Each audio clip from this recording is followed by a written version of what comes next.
taking you through a walkthrough of lesson 4.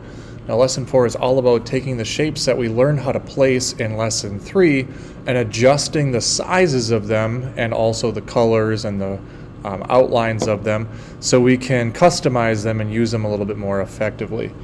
So the first exercise here, we've got these two rectangles that when they show up, the blue one is longer than the red one.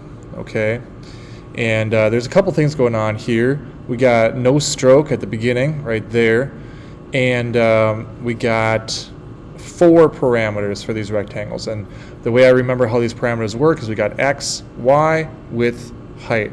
Okay, x, y, width, height. All right, so the width of both of these rectangles is the same, but the heights are different. And what they want us to do is change the numbers to make the red rectangle longer than the blue one. So take a look at this.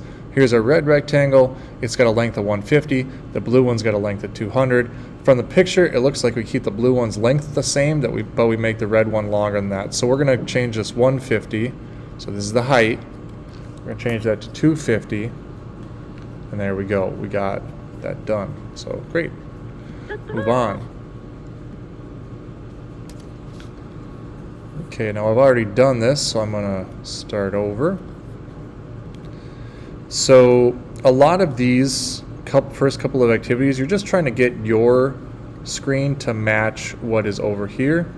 And what I got is a green ellipse, and I do not have the orange one around it. Okay, now you can kind of see why we're calling them ellipses now, which is another way to say kind of like oval.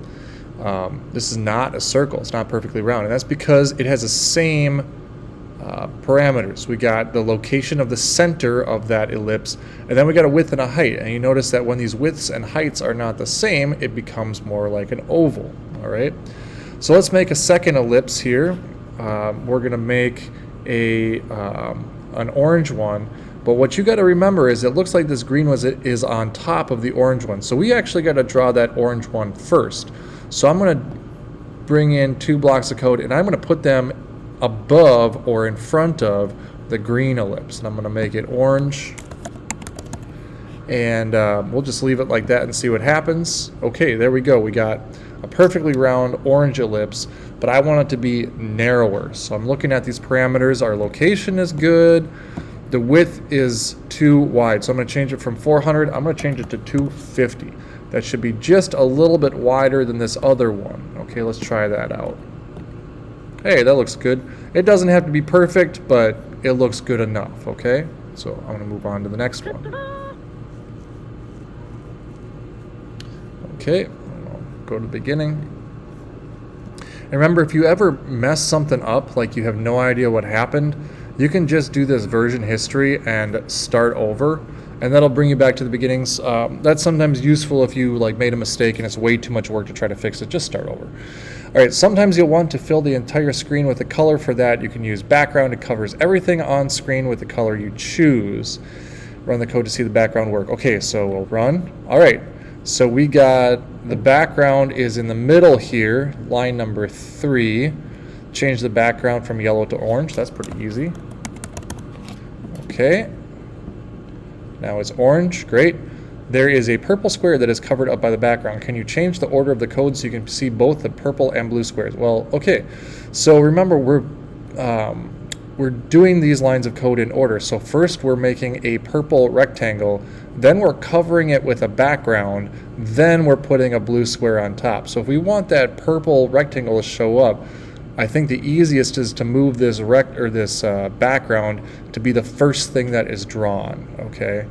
Now this is going to come in useful a little bit later, where you might have a video game and you might need to hide something on the screen, and one of the techniques that you can use to do that is to draw it before you draw the background. Then it will not appear on the screen to the person playing the video game. That's a pretty common thing to use. Okay, so that looks good. Move on to number 4. All right, start over from the beginning. Okay, background will draw on top of everything already in your drawing, so it's important to think about the order of your code. Do this. Use background to make a black background behind the green circle. Okay, so remember, if we put this background here, so I'll take that off. We got a green circle, but if we put the background after we draw, it will disappear, and you'll be like, wait, there's nothing on the screen. Well, that's because we've drawn the background over top of this ellipse. If we build it behind, then it will show up, okay? And we want it to be black, so I'm gonna click on that. And there we go. Okay, that's it. All right, so now we got to debug, and if you haven't really already figured this out, what code.org does is it teaches you a new concept, and then it has you try to fix a mistake using your knowledge of that concept. And debugging is really important. It's a great way to learn how to do things better. So we got a rectangle and ellipse used to draw a scene. So we got a background, we got a circle up here, and we got what we want is a green like kind of grass at the bottom. So let's run that. Oop, I'm sorry. I had to start over because I already fixed it. Okay, so now when we run it, we see that the rectangle that is on the bottom is not going all the way across the screen. Okay, so let's find that rectangle, and what I want you to notice is we have these comment blocks in here, and these are really useful for debugging. Okay, we can look at this and we see, all right, well, the grass is at the bottom because it says draw grass right in that comment. So these comments are really useful for putting anything you want in as sort of a note to yourself. Okay, so I love to use comments. Now, the grass, we got it a rectangle that is at 0, so all the way over to the side, and 300, so that's putting that top left corner right there. That looks good. It has got a width of a 200 and a height of 100. Well, we know the screen is 400 wide. So yeah, 200 isn't going to get all the way across the screen. Let's change that to 400. There we go. Okay, so now it looks right. All right. Again, using those comments is really useful to help speed up some of this stuff to make it easier to do. Okay, now there are 3 activities here. I'm going to do the first 2. The last one, letter C, is totally up to you. So we got A here. I'm going to start from the beginning. This is one of these where when you look at it, it looks super confusing. All right, we got a lot going on, but when you actually kind of break it down a little bit, it's much easier. So this is what we got on the side. We've got a sort of a bullseye with the red, orange, yellow, green, blue, indigo, violet, sort of the colors of the rainbow. Okay, now if we want this to work, what we're going to be doing is just drawing circles on top of each other. The red circle is the biggest, the orange circle is a little bit smaller, and so on and so forth. And as long as we get the order correct, it will show up right. But take a look at this. Our red circle is drawn last instead of first. So the prediction would be that we're just going to see a big red circle on the screen because all the other circles are drawn before it and are therefore underneath it. And that's what it is. So what we're going to do is we are going to drag both the red fill and this bottom ellipse up to the top. Okay, so red first, and there's that ellipse. We're going to put that right underneath the red. There we go. Okay, now the red ellipse is drawn first and everything else shows up on top of it.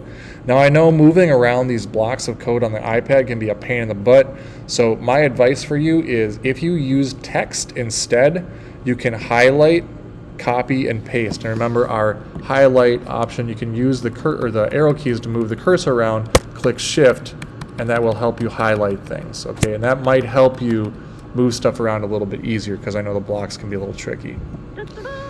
All right, so I'm going to move on to this B.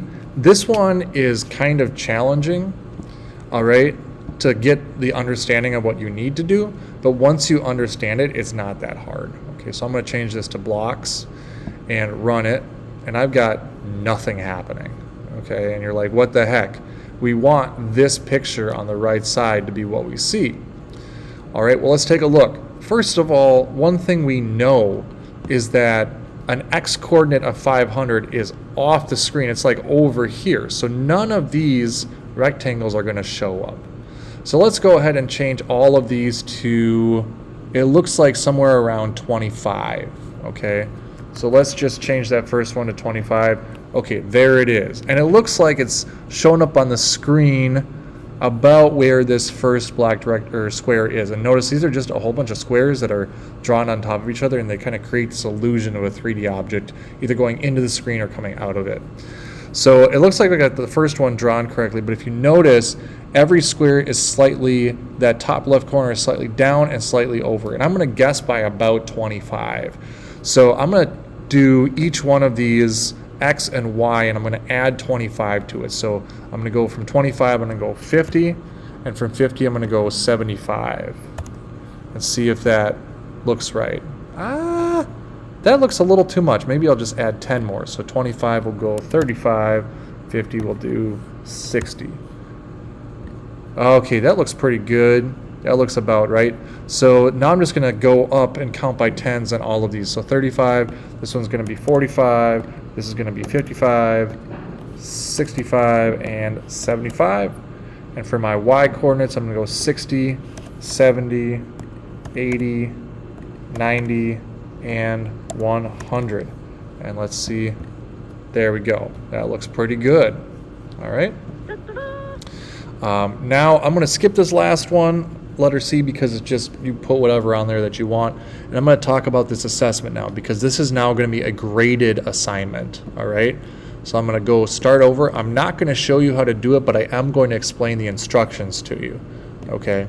So now that the grass is working, let's add a cloud to the sky. Unfortunately, it looks a little funny right now. Well, let's see. Yep, this and this do not match. Debug this program to make the cloud wider than it is tall, like in the image. Hint, you'll need to change two parameters.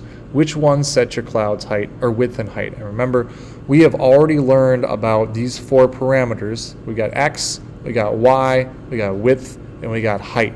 Okay, so you're going to want to find the thing that draws the cloud, hint, hint, it's down here, and change those parameters so it is wider than it is tall.